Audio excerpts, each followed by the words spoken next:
Amy Posner here, and I want to talk to you today about building a prospecting pipeline.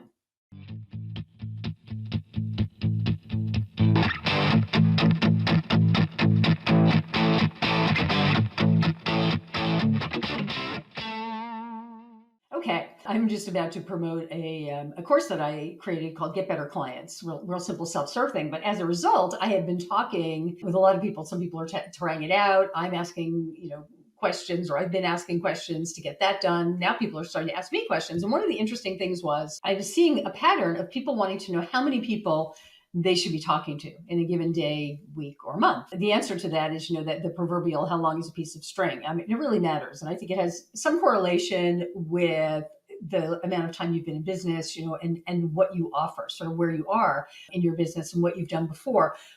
But that said, I think that anybody and everybody, no matter where you are in your business, can start a solid prospecting pipeline so that you create lead flow, so that you always have people to talk to. Because here's the reality. If you have very few people that, you're in the process of discussing projects with, they become very precious and important. If you're only talking to one or two people, you're very concerned about, what they're going to do, what they're going to say, whether they're going to decide, whether they want to work with you, whether they don't. If there are 7 or 8 things in the hopper, each one becomes less important and you have more of a choice. You can choose who you want to work with, and you can also sort of court that person more because you want to win that project. And I assure you, when there are other people vying for your attention, it is way easier to make a confident stance in front of the person that you actually want to land as a client. How many people you should be talking to depends a little bit on your pricing and depends a little bit on the method that you're using. And there's a lot of ways to be building your pipeline. So, and I'm not going to talk at all about paid traffic. There's cold pitching. There is speaking on podcasts, speaking at summits, speaking at, I'm thinking of virtual summits and online summits. We're still in pandemic times. Otherwise, speaking actually on live stages, going to trade shows, those things are great for in-person prospecting, but they don't exist right now. So, ideally they will again, and that will be a viable method. But here's the thing, the further out you are, the more numbers you need. And what I mean, the further out you are from connection to that person. So if you're working in the cold market, you're going to need many more connections than, say, if you went to an event. Like, say you went to a marketing event and you're a copywriter. You can make connections, but you can also solidify and cement those connections because it's in person. These things don't take as long. It's been a really powerful way to go somewhere and leave with new clients. I know people that prospect that way. That's what they do. I literally, some of them, I mean, they love traveling too. They love going to these things, but they'll go around the world, just, meet their next clients. It's a pretty cool way to do it. But let's get back to numbers. So every business has metrics and every method has metrics. What I mean by that is, so let's say you are cold pitching and you send out 50 cold pitches and you get back 10 inquiries, 10 people who say, yeah, I would like to, take the next step, whatever next step you're offering.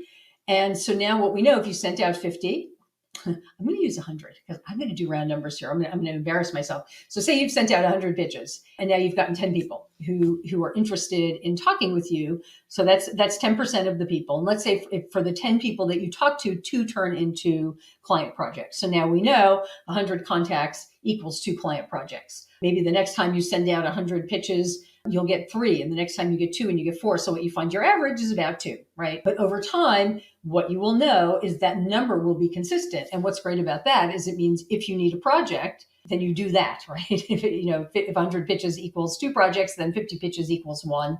So you send out 50 pitches. And I'm not by any means suggesting those are the numbers, but that's what you come to know. And what's great about that is once you have that metric, you can use it at any time. Right? If you need to drum up some business, that if you do this, you get that. Now, I suggest, however, you don't wait until you need business to be, putting your line in the water, so to speak. If you have no projects on the table and you really need some business, then go on a sprint. Get as many lines in the water as you possibly can, get some business in, and then continue at a nice steady pace, at a manageable pace, so that there's a nice steady flow of business. Because the worst thing to do is to try and run after business when you're feeling needy. When you feel like you need a project or you're even maybe desperate for a project, it bleeds through. It just does. There are other ways, there are many, many other ways. I mean, there's called marketing, there's building your authority, which I think everyone should do regardless. There's connecting with other colleagues, either in your same field or in another field who serve your same audience, and looking specifically to other people who serve your same audience, but in a different capacity,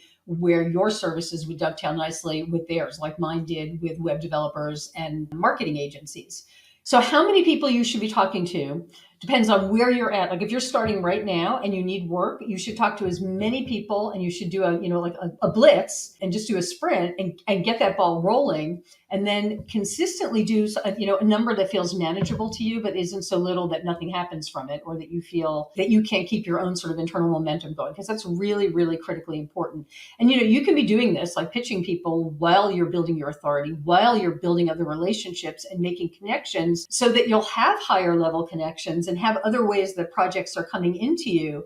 But in the meantime, you don't have to put yourself in that awkward position of not having anything in and feeling, like your mind is just totally occupied with how you're going to get business, and getting a little bit frozen because you need the business. The number, the answer to, what are the numbers? Again, it's like the how long is a piece of string, but the answer is what is right for you.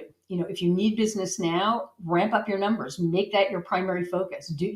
Cram in as many contacts as you can, in a week, in 2 weeks, in a month's period, whatever time, that you feel that you can sprint for, knowing that you're not going to have to do it forever. Sprinting creates its own momentum, and landing some business, and you start to get referrals from those people. There's a lot of business to be had out there. So what I want to suggest is come up with a number that you can handle. If you need business, push that number a little bit, but find something you can work into your everyday schedule, or at least your every week schedule, and make sure that you're doing it consistently. And if you'd like to see Get Better Clients when it's released, you can get on the wait list on the link right there. Thanks for watching.